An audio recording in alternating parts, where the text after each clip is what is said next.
Opa, estamos de volta, são exatamente 10 horas e quantos minutos? 47 minutos. Eu estou recebendo aqui a psicóloga Érica Guimarães.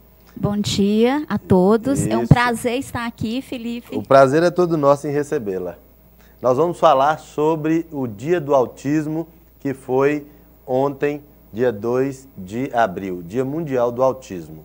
Gente, o autismo é algo muito importante que a gente tem de tratar.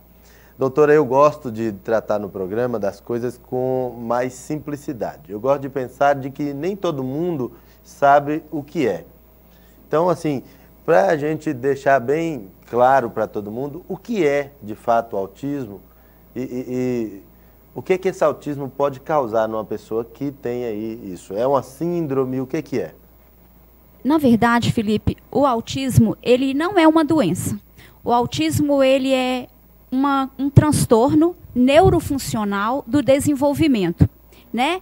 E que engloba exatamente déficit na área de contato visual, comunicação, processo repetitivo, processos de habilidades comportamentais, né, sociais. Essa pessoa ela tem dificuldade em socializar. Algumas habilidades dela não são desenvolvidas. Então, não é uma doença, só para reforçar, porque muita gente fala assim, meu filho tem autismo, ele é doente. Não, ele não é doente. É uma doença, ele não é uma doença porque é um transtorno. É um transtorno neurofuncional do desenvolvimento e que as causas ainda não se sabem. As causas são multifatoriais. Então, isso pode ser assim, algo que acarreta, a pessoa nasceu sem e daqui a pouco ele passa a ter ou não? Na verdade, a pessoa, ela já tem essa questão, já vem da carga genética. Por isso que eu estou te falando que muitos, né, alguns autores, né, falam que é uma questão multifatorial, que tem, sim, na carga genética, né, que a criança já vem e que muitas vezes os pais não percebem. Por exemplo, como é que eu posso perceber se meu filho, né, eu tenho uma criança, um bebezinho, como é que eu vou perceber se ele tem ou não autismo? Geralmente, uma criança, por volta dos 2 a 3 meses de idade, ela já começa a olhar para você, ela responde ao seu sorriso, se você brinca, né, ela demonstra uma expressão para os pais ou para as pessoas em volta. A criança com autismo, automaticamente, ela não tem essa expressão. Ela não tem essa expressão. Ela começa a não ter, por exemplo, uma criança de 2 a 3 meses, ela não vai expressar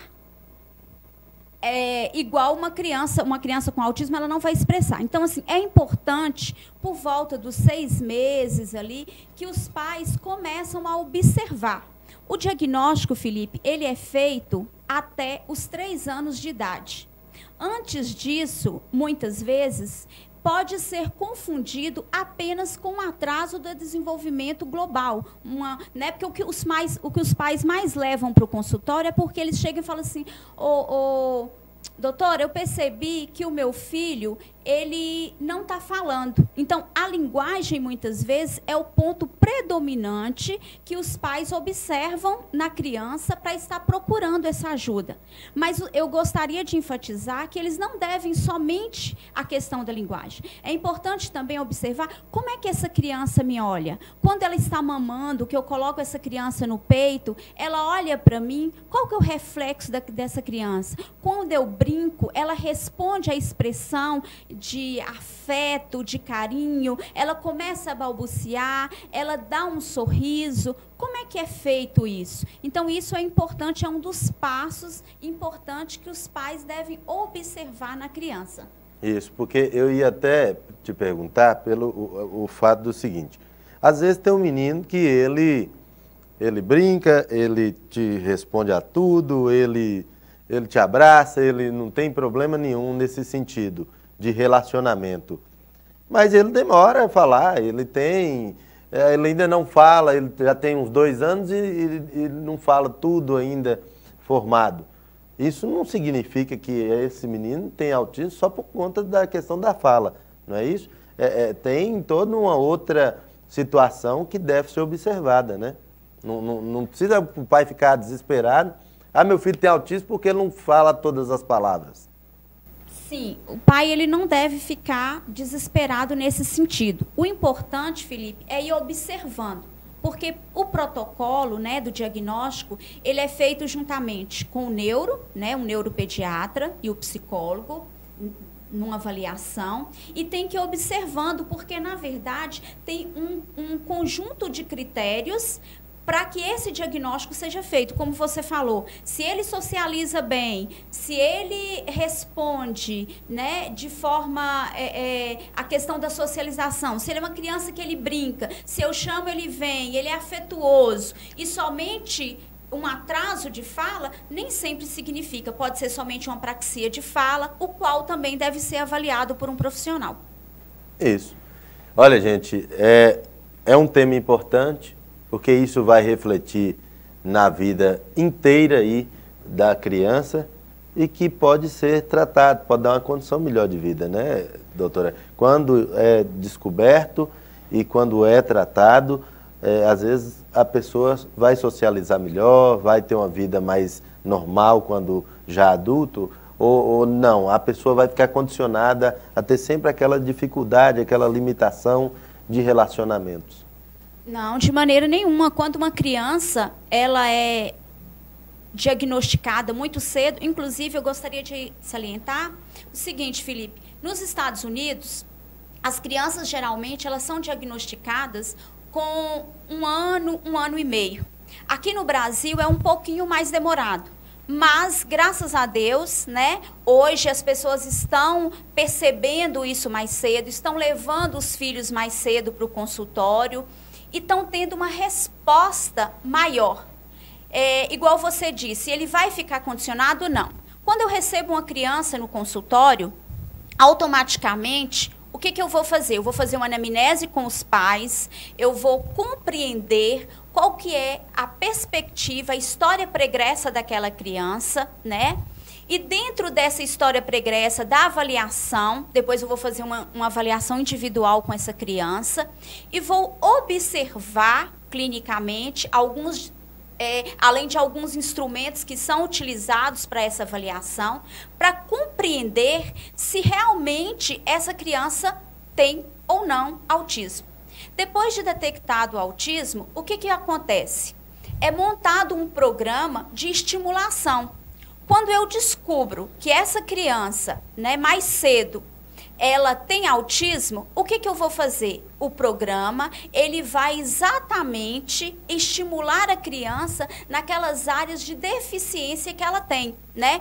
Por exemplo, tem um contato visual pobre, como é que é essa questão da comunicação, a flexibilidade dessa criança, a habilidade cognitiva dela. Então, dentro desse processo, eu vou avaliar e as estimulações, é importante ressaltar que elas devem acontecer muito no âmbito familiar. Às vezes, a gente fala com os pais, olha, essa atividade aqui é para ser feita, né? Tem que acontecer dentro de casa. Como é que eu posso fazer isso? E é importantíssimo que os pais levem isso a sério e estimulem os seus filhos, porque a partir dessa estimulação, a partir desse processo que é feito no âmbito familiar, que vai dar um retorno maior dentro do avanço dessa criança, né? Então, é muito importante a gente sempre formar um triângulo: escola, família e terapeuta, para que o sucesso dessa criança, no seu avanço, seja ainda maior. Tá certo. Gente, olha, é um tema importantíssimo que a gente deve estar sempre atento. É o Abril Azul, que é representado aí o autismo. E Montes Claros, para a gente já ir caminhando para o encerramento, porque o tempo já está esgotando, Montes Claros tem entidade, tem algum local que o povo possa procurar quando identificar isso? O que tem que fazer? Aqui em Montes Claros existe a Associação da ANDA, né, que apoia os pais, né, que tem filho com autismo. Então, vocês podem estar procurando a ANDA, que é que é a única associação que nós temos aqui, né? E se você observar, né, que o seu filho, ele é uma criança mais retraída, porque antes, Felipe, também, as pessoas tinham uma dificuldade em diagnosticar, porque fica naquela, mas meu filho, ele na verdade, ele é só tímido, o tio dele era assim, o avô era assim. E muitas vezes prolonga-se esse diagnóstico. Então é importante, né, salientar essa questão, observar o contato visual, como é que ele me olha, como é que ele responde essa questão de afeto, né? Como é que, quando eu chamo ele, como é que é o brincar dele? É um brincar realmente simbólico? O que a gente chama de brincar simbólico? É aquela brincadeira que eu pego um carrinho, eu subo a montanha, eu desço, eu imagino. É um brincar que, na verdade, eu brinco de forma imaginativa e eu crio. Ou é aquela criança mais calada que fica rodando a roda do carrinho, enfileirando vários brinquedos ao mesmo tempo? Como é que é feito isso? Então, percebi isso, o que eu faço? Vocês podem estar procurando, né, a associação da ANDA, a Wanda é a presidente, com certeza vai acolher vocês muito bem, e também ou um profissional da área, um neuropediatra, né, um psicólogo, para que possa estar fazendo essa avaliação com os pais e dando uma ressalva em relação a essas dúvidas. Isso aí, gente. Olha, então, identificando qualquer situação, pode procurar aí a ANDA. Eu queria agradecer, Érica, muito obrigado, viu, pela sua vinda aqui para a gente falar sobre esse tema importante. E fica aí um alô e um alerta, né, para a população. Sim. Isso aí, Obrigada. gente. Olha, muito obrigado pela sua audiência. A gente já está indo embora. Eu quero mandar um alô aqui especial para Geisa Alves, lá em São Luís do Maranhão, que me mandou aqui no WhatsApp, que está nos assistindo pelo site da TV Gazeta Norte Mineira. Então, Geisa do São Luís do Maranhão e toda a família, muito obrigado pela audiência e continue sempre ligado aqui com a gente. E você de todo Montes Claros, só lembrando que esse programa reprisa segunda, quarta e sexta-feira a gente tem um programa novinho para você, ok? Então, olha, muito obrigado pela sua audiência, fique com Deus e até daqui a pouco no Jornal Gazeta Norte Mineira, primeira edição, meio-dia. Muito obrigado, Érica. Agradeço. Tchau, tchau.